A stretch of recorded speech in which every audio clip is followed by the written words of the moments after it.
Orientação do ROCAM, Reverendo Dorival Santos Silva.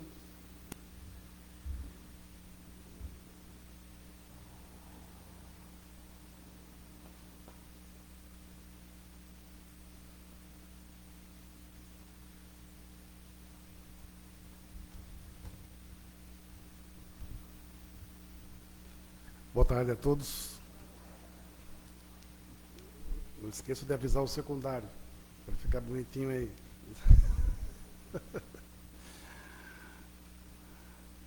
Esse salmo, esse ensinamento, realmente ele é muito... São simples. Pensa bem. São super simples. Preparo para grandes missões. O caminho do homem. Mas há o treino, a prática. Né? Esse do controlar a ira é punk, né, Vitor? Alessandra, né? Tem que ter um sininho. Tem que ter um sininho. Lembra do programa que tinha muito antigo? Que falava, cala a boca, Batista. Né? O cara ia falar, tem. Tocava música, ele ia falar, tem. Tocava um negocinho lá. Acho que era isso, não lembro qual que era. Mas assim, às vezes nós temos que ter um sininho para alertar. Porque tem que ter isso que o seu Sidney falou. Essa sabedoria de saber no momento certo, soltar. No momento certo, recolher. Né? Tem situações para isso. Né? O ensinamento de hoje, o Salmo, nos mostra como deve ser e estar o nosso sentimento perante a vontade de Deus e Michusama. Ao buscar entender o que se passa conosco, através das purificações e aprimoramentos, por mais difícil que seja essa fase do processo, podemos nos alegrar, sabendo que algo está sendo feito pelo alto, para nos preparar para algo talvez jamais sonhado. Há muitos anos atrás, eu estava dedicando como responsável de jovens, e o ministro da unidade tinha acabado de assumir. Isso foi em 1990, 89 para 90. Ele me disse que eu precisava aprimorar duas coisas: aprender a servir e a controlar a ira. Foi um processo feroz, não do servir, mas controlar a ira. Deus chama pessoas para missões específicas. Variam as circunstâncias em que esse chamado ocorre e a maneira de Deus fazê-lo. O chamado é um ato soberano de Deus, mas o preparo é sempre uma parceria entre Deus e o homem e pode ser um processo de muitos anos. Às vezes Deus dá início a esse processo sem que o homem ou a mulher tenha consciência de que ele está conduzindo a sua vida para atender ao seu chamado na época oportuna. Quando você é chamado para uma missão, realmente vão surgir nesse caminho um monte de coisa. Só pedra, só tijolada, né? E eu lembro que, na época, eu assumi os jovens, o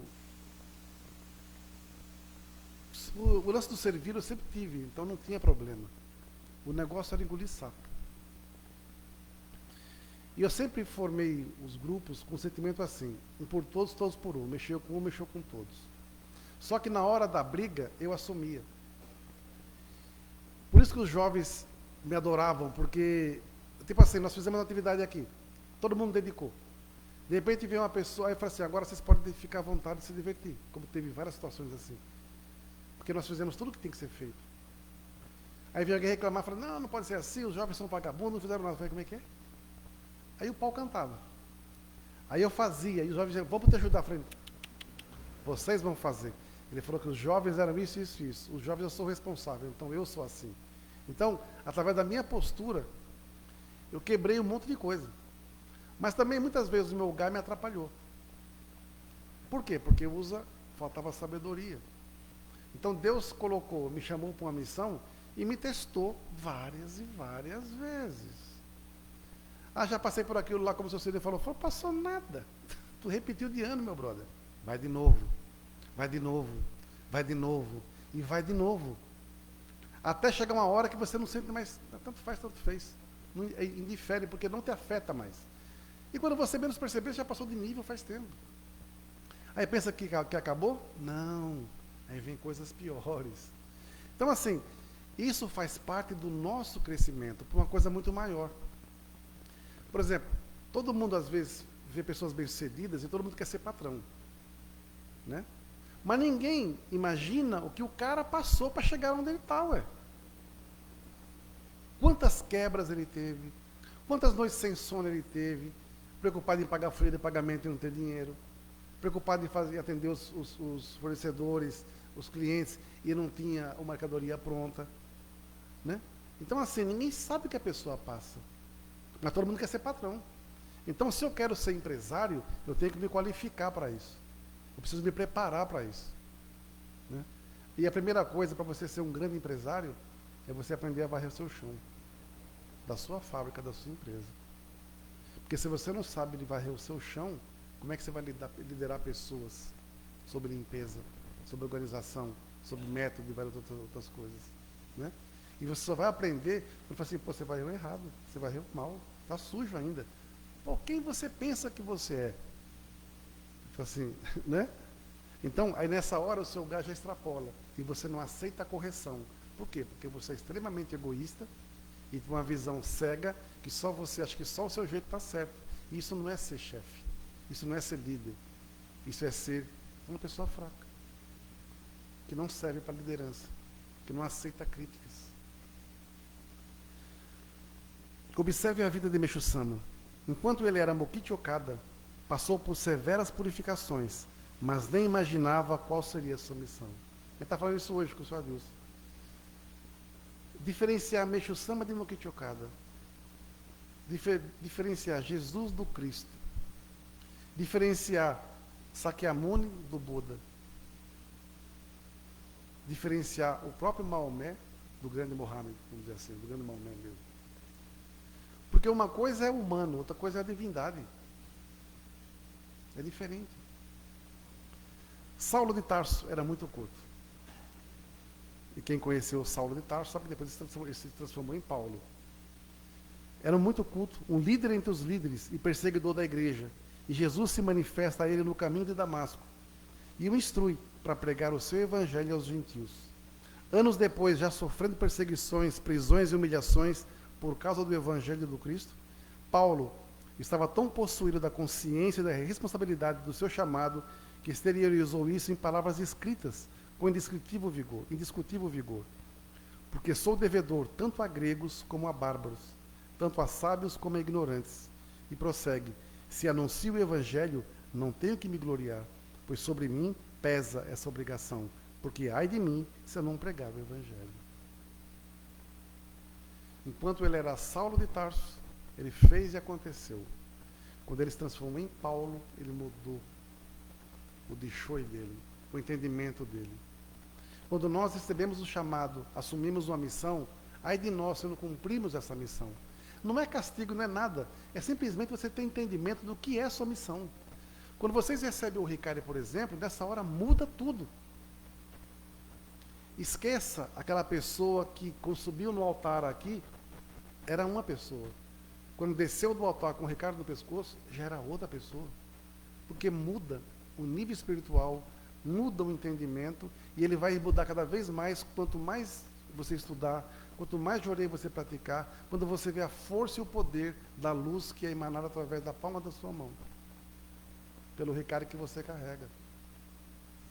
Então, subir aqui no altar não é tão simples assim quanto parece, não. Né? Porque nós não vendemos o Ricari, nós não jogamos na rua para quem quer. Quem quer? Hoje tem entrega do Ricari, que está aqui. Promoção. Não tem isso. Porque o Ricari salva uma vida. Que salva mais quantas? Né? Há quem pense que o chamado de Deus para uma missão por si só qualifica a pessoa para realizá-la. Há também quem acredite que aqueles que são chamados por Deus não precisam de preparo espiritual, de preparo especial. E no ímpeto do chamado, podemos ignorar o preparo e partir imediatamente para a realização da missão. O que como é que fala? É a impetuosidade, né, da hora. É o fogo de palha. Aí eu fui chamado, agora eu vou. Você quebrou a cara. Pô, não sei se era isso que eu queria. Não estava pronto ainda. Quando eu pego os meninos, todos, para dedicar aqui no altar, para falar, para dar palestra, para estudar ensinamento, para falar, isso é um preparo para grandes missões. Eu não sei o que vai acontecer lá na frente, mas muitas vezes não é nem missão na igreja, é missão na sociedade. Não está fazendo falta agora, Vitor? Né? Quando fala aqui em cima, você treme, você sua, a mão fica alagada, né? Mas está tendo que falar em público. Para quantas e quantas pessoas e perante lideranças, né, que vão ouvir o que está falando. Então não dá, muitas vezes, você pode brincar, pode, mas tem que ser muito sério, você tem que ter tem que ter segurança naquilo que você está falando. Eu posso não dominar o assunto plenamente, mas o que eu domino, eu tenho que falar com a segurança fora do comum. Né? O líder, ele não se impõe pela palavra, ele se impõe pela postura. Então nós vemos várias situações. Meixo Sama não era bravo, mas quando precisava ser, ele era. Jesus não era bravo, mas quando precisava ser, ele era. Mas não era uma braveza, vamos dizer assim, para humilhar ninguém. Era para alertar sobre postura, sobre mudança de postura. E nós muitas vezes agimos não como seres em aprendizado, porque nós somos seres em fase de aprendizado ainda. Não importa a idade que eu tenha. O meu espírito pede. Então, se o meu espírito quer aprender, eu tenho como corpo aceitar isso dele. E perceber os sinais que ele me dá. Quando você está com fome e sede, você come e bebe. Né? Vai tomar uma água, não é? Mas e quando o seu espírito tem sede de aprendizado, o que você faz? Para você assumir uma missão grande, você tem que estar qualificado. E a qualificação exige uma coisa chamada humildade. Eu vou aprender. Eu vou aprender. Eu vou aprender. Porque eu preciso aprender. É importante na minha missão. Eu não sabia que quando eu cheguei na igreja pela primeira vez em 1983, que eu vi uma palestra do Reverendo Watanabe num culto na sede central, uma chuva da bodega, um amigo meu me levou à noite, que os cultos eram todo dia primeiro à noite. E ele falou assim, nossa, que sorte hoje. Você vai ouvir um cara que é o presidente, que esse cara é bom demais. E eu ouvi aquele homem falando, quando ele entrou, aquele cabelo branco dele, um carisma, um modo de falar. Falei, pô, esse cara é bom mesmo, cara. Mas eu jamais imaginei, quando eu cheguei na igreja, que eu vi o altar, cara a cara, lá em São Caetano, que me ensinaram a cumprimentar o altar, 3 reverências, 3 palmas. Eu falei, caraca, eu vou ter que fazer isso? E eu morri de vergonha de bater 3 reverências, fazer 3 reverências, 3 palmas. Olhava assim, depois não tinha ninguém vendo, né? Depois rezar em japonês. Falei, cara, eu nunca imaginei nada. Eu via ministro, seminarista. Eu não tinha ambição nenhuma, porque era um terreno que eu não conhecia. Então eu não tinha. As coisas foram acontecendo naturalmente. Naturalmente. Paulo, embora sendo um intelectual e proeminente no seu meio social e religioso, quando recebeu o chamado do Senhor, passou muito tempo em oração e jejum, buscando, se preparando conscientemente para a realização da sua missão. É possível que Paulo tenha passado cerca de 12 anos em treinamento e esforço evangelístico antes de se lançar à sua frutífera carreira missionária. 12 anos. 12 anos. E não podemos esquecer que quando Paulo entrou para essa linha religiosa, ele teve que enfrentar o ataque, não primeiramente dos romanos, mas dos cristãos. De Pedro. Meu irmão, tu matava nós até ontem. Agora você quer jogar bola com a gente? Né? Então imagina o desafio que ele teve para poder se transformar. Deixar de ser o Saulo que as pessoas conheciam para ser o Paulo que eles desconheciam. Barnabé ajudou bastante. Tem um livro que eu tenho aí que é Paulo e Estevão. Livro bom pra caramba. Recomendo a leitura. A cada líder chamado, Deus dá uma missão. E para cada missão, precisa haver o preparo adequado para realizá-la com sucesso. Homens e mulheres chamados por Deus, que negligenciam o preparo, podem fracassar fragorosamente no realizar da sua missão. Quando somos chamados a assumir uma missão, inicialmente surgem inúmeras dificuldades. Meixo Sama me colocou frente a diversos desafios. Para entender o paraíso, precisei conhecer o inferno. Para agradecer a prosperidade, tive que vivenciar a escassez. Para viver a paz, fui mergulhado no inferno dos conflitos. Servir é ajudar os que necessitam de auxílio. O servir independe da religião. Nasce do amor genuíno por Deus, do amor e da preocupação por aqueles que Ele nos dá a oportunidade de ajudar, assim como a orientação de fazê-lo. O amor é mais do que um sentimento. Quando amamos alguém, queremos ajudar essa pessoa. Todos nós precisamos estar dispostos a servir, não importa qual seja a nossa renda, idade ou condição social. Algumas pessoas acreditam que apenas os pobres e os menos dotados devem servir. Outros acham que apenas os ricos devem fazê-lo. É muito doido isso, né?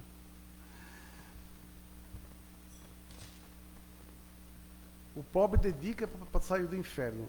E o rico dedica para não ir para o inferno.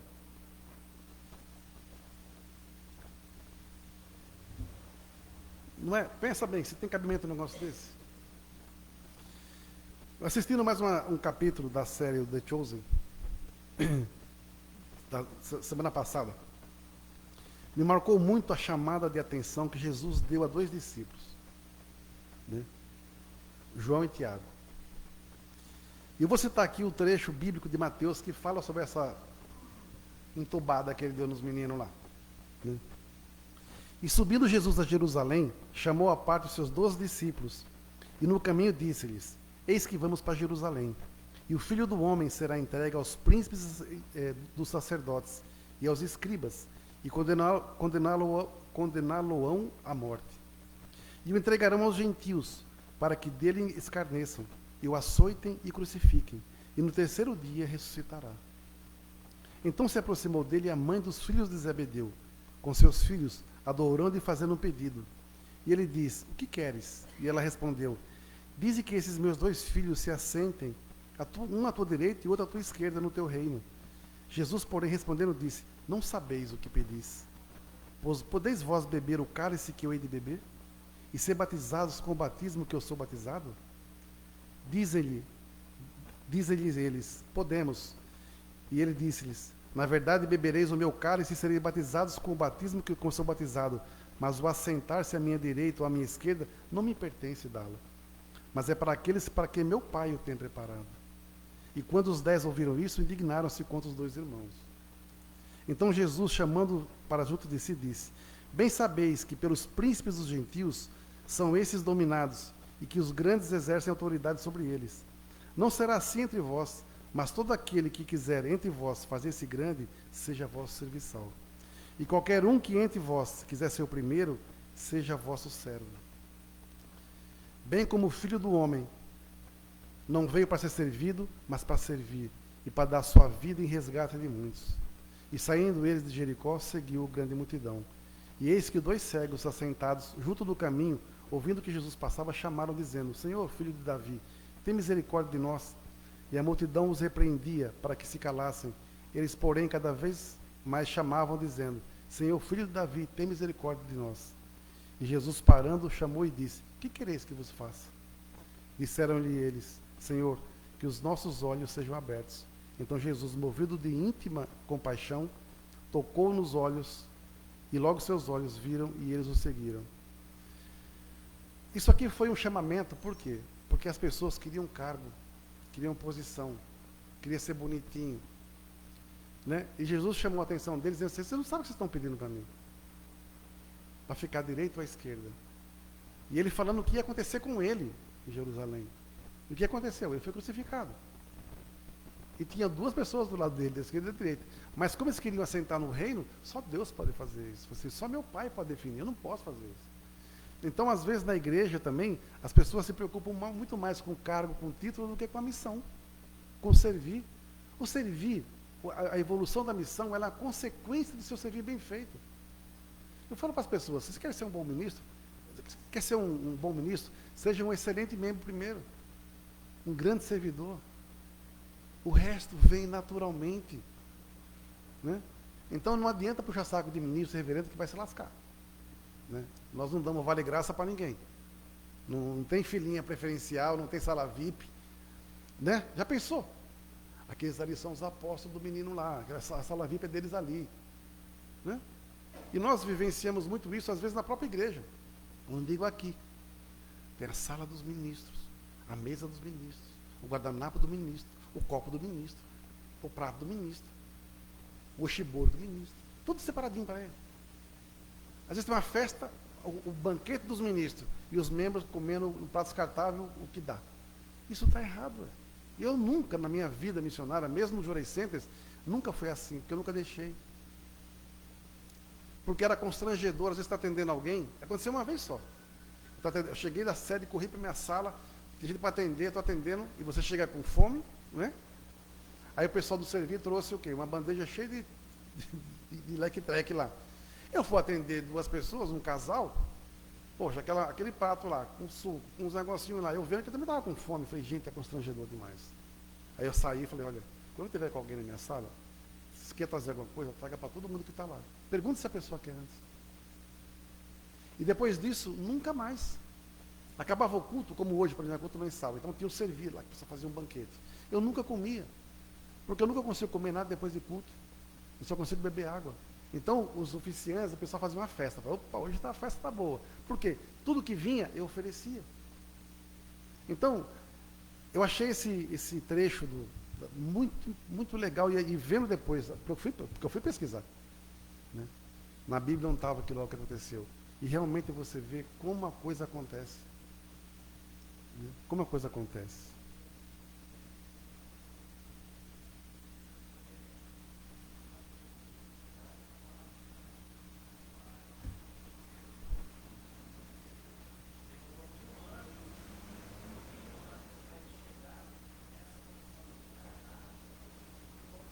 Sim. Depois, na série, ele manda seus discípulos irem na frente para Jerusalém. Ele para em um local e começa a chorar, desabafando com Deus suas dores e sofrimentos. A gente se identifica muito com aquela cena, pois quantas vezes fazemos da nossa solidão um momento de comunhão com Deus. E foi uma coisa que me marcou muito, cara, porque o que aconteceu? Uma pessoa que nem era judeu se ajoelhou perante ele e pediu para curar seu filho. Posso ir, vou na sua casa? Não, eu sou indigno do que o senhor pisa na minha casa. Mas eu sei que o poder da sua palavra pode gerar um milagre lá. Porque eu creio nisso. Aí Jesus virou e deu uma... Está vendo? Tem que ser um gentil que crê mais na minha palavra do que meus irmãos judeus. E desceu a marreta. Levanta, vai para sua casa. O que você pediu já se concretizou. Aí o grande lance é a fé. A pessoa acreditou no que foi falado, saiu, comprou brinquedo, comprou frutas, comprou um monte de coisa para levar para casa. O filho estava à beira da morte. E quando chegou lá, a esposa veio chorando. Você não sabe o que aconteceu? Eu sei, sim. E se abraçaram. A criança veio normal. Se ele não tivesse fé, não tinha comprado brinquedo, nem as frutas, não é? E depois, nesse momento, isso aqui que marcou, por quê? Quantas vezes eu já passei por isso? De você chorar na frente do altar.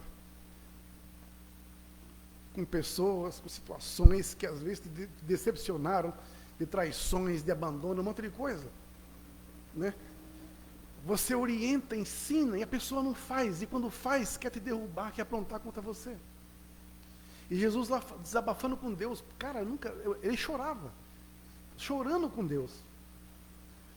Da dor que estava sentindo. E de repente chega esse gentil, esse romano, olha para Jesus, Jesus olhou para ele, abriu um sorriso, abraçou Jesus e depois manda a cabeça dele. Não precisa falar nada. O gesto dele fez, valeu a pena tudo. Aí quando eu vi essa cena, me lembrou uma história de Meixo Sama, que ele fala assim: o caminho da luz. Finalmente decidi dedicar-me de corpo e alma, obedecendo uma ordem divina.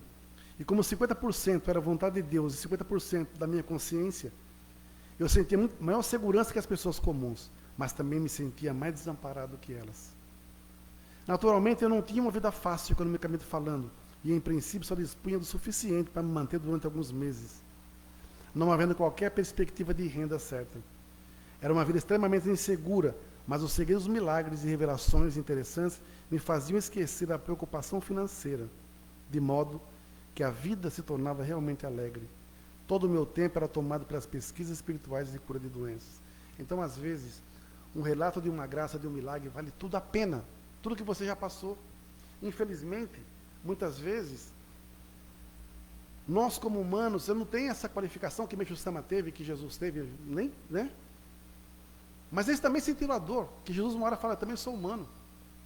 Meixo Sama também fala, sou homem, eu sou Deus. Uma hora nem ele sabia mais quem ele era.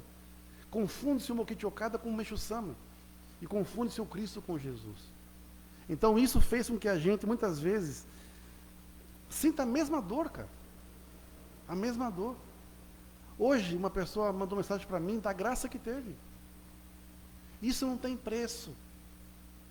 Sabe? É uma membro nossa daqui, lá de Rio Preto. Teve uma graça maravilhosa, cara. Ela é uma pessoa simples, bicho. Simples. Mas tem uma difusão que ela mantém. Sozinha. Uma difusão, sozinha. Ela trabalha numa escola. É professora? Não, ela é merendeira. Ganha pouquinho. Mas não deixa de mandar o donativo todo mês para cá. E vai todo mês para uma cidade vizinha fazer reunião, culto da família.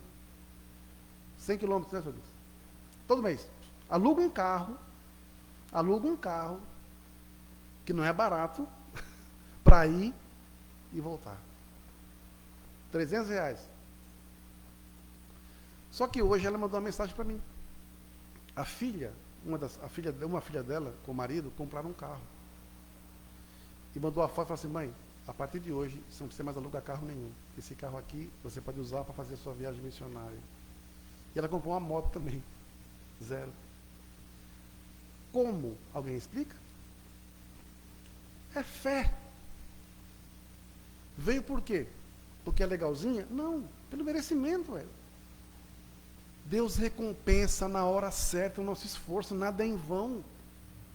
Eu vejo gente lamuriando pra caramba com coisinha, pedidiquinha, pela misericórdia, cara. Eu tenho pessoas aqui na igreja que estão doentes, e estão se esforçando em vir aqui, né? A Diva está vindo 2 vezes agora, está conseguindo vir 2 vezes por semana na igreja, fica um pouquinho, recebe jorei, não consegue dedicar ainda porque não tem força. E ela não está aqui no culto porque ela está na hemodiálise. Mas está lá se esforçando, das dores, peito aberto, está conseguindo. A Fátima teve uma graça esses dias. A graça dela foi ficar desempregada. Como? Ué. Tem pessoas que vêm aqui chorando, pelo amor de Deus, eu preciso de emprego, Aí ela vem aqui agradecer a Deus, eu fui demitida. Né? Por quê? A graça depende do ponto de vista. Ela teve uma libertação e vai se aposentar agora. Então, até a fisionomia dela mudou. Então, assim, Deus está fazendo assim, ó, a graça está aqui. Quem quer? Eu não vou dar aí. Vem aqui buscar, ué. Só que para chegar aqui, é que não dá para perceber. As oferendas aqui na frente hoje, eu estava olhando aqui, a maioria aqui está parecendo degraus. O sambo, pode reparar, ó. Tem degraus aqui no sambo. Parece uma escadaria. E eu falei, caramba, tem alguma coisa para acontecer muito grande. As oferendas é materialização do nosso sentimento de gratidão dos membros, não só daqui, de tudo quanto é lugar. A gente devolve a Deus aquilo que Ele nos dá. Então, assim, quando eu vim aqui, eu falei, tem escadaria, eu falei, tem alguma coisa para acontecer. E vai acontecer. Nessa jornada, também vamos encontrar aqueles que fingem ser uma coisa, mas são outra. Estamos agora vivendo a época da separação do joio e do trigo. Meixo Sama fala muito sobre isso em seus salmos também. Por isso precisamos nos manter fiéis a seus ensinamentos, estudar e praticar. E no salmo de hoje, o caminho da luz, do caminho do homem, ele diz, corresponde ao coração de Deus o homem que ensina atento, sem distinção, o alto e o baixo. Lançar olhares furtivos, tentando praticar fraudes, já é ato igual a roubar os bens do outro. Suporta o homem com naturalidade qualquer situação, rindo como se nada tivesse acontecido. Tudo isso faz parte também do nosso preparo para a missão. Eu fiquei curioso, fui pesquisar essa relação da parábola do joio e do trigo. E eu achei. Jesus propôs uma parábola dizendo, o reino dos céus é semelhante a um homem que semeou boa semente no seu campo. Mas enquanto todos estavam dormindo, veio o inimigo dele, semeou o joio no meio do trigo e foi embora. E quando as plantas cresceram e produziram fruto, apareceu também o joio. Então os servos do dono da casa chegaram e disseram, patrão, o senhor não semeou boa semente no seu campo. De onde então veio o joio? Ele, porém, disse-lhes, o inimigo fez isso. Mas os servos lhe perguntaram, o senhor quer que a gente vá e arranque o joio? O dono da casa respondeu, não, porque ao separar o joio, vocês poderão também arrancar o trigo. Deixe que cresçam juntos até a colheita. E no tempo da colheita, direi aos ceifeiros: ajuntem primeiro o joio e amarrem em feixes para ser queimado, mas recolham o trigo do meu celeiro. A parábola do joio e do trigo é uma história que Jesus utilizou para ilustrar sobre a bondade de Deus, semeada no mundo, e sobre a maldade implantada pelo inimigo em oposição. A narrativa aparece no Evangelho de Mateus, onde mais adiante também encontraremos a explicação dada por Jesus sobre o seu significado. Ele contou essa história para ensinar sobre a misericórdia e a paciência de Deus. Na história, enquanto as sementes do trigo começaram a crescer, apareceu também o joio, que é uma espécie de erva daninha que se parece muito com o trigo. E quem já viu o joio e o trigo é muito parecido. Os servos do dono do campo perguntaram de onde vinha e se deveriam arrancar, mas o Senhor disse que para esperar até a colheita, para que não arrancasse o trigo junto com o joio. Assim, no fim da colheita, ele daria ordens para os trabalhadores separarem o trigo nos celeiros e queimassem o joio. Ele ensinou diversas parábolas, como essa, para ensinar verdades do reino de Deus, através de histórias comuns do dia a dia. E essa parábola nos ensina que, embora o joio e o trigo possam parecer semelhantes e crescer juntos no mundo, haverá um tempo futuro da separação e julgamento. No fim, Deus fará a distinção completa entre os justos e os ímpios. Até então, é importante aprender a suportar a convivência com a maldade, confiando na justiça perfeita de Deus. A confiar na paciência e bondade de Deus para salvar outros perdidos à nossa volta. Aprender a discernir o que nos faz bem e o que nos faz mal neste mundo, onde o inimigo continua semeando confusão e engano. Aprender a viver como trigo, buscando uma relação íntima com Deus e vivendo segundo os seus princípios. Não é? A gente está rodeado de joio, meu. E muitas vezes sacrificamos o trigo pensando que o trigo é joio. Por isso que o treino, a evolução espiritual, vai nos ajudar muito a entender e a perceber as coisas. Na hora da oração aqui, da maçonorita Zenguenzande, na pausa silenciosa, eu ouvi muito forte aqui: prepare o celeiro.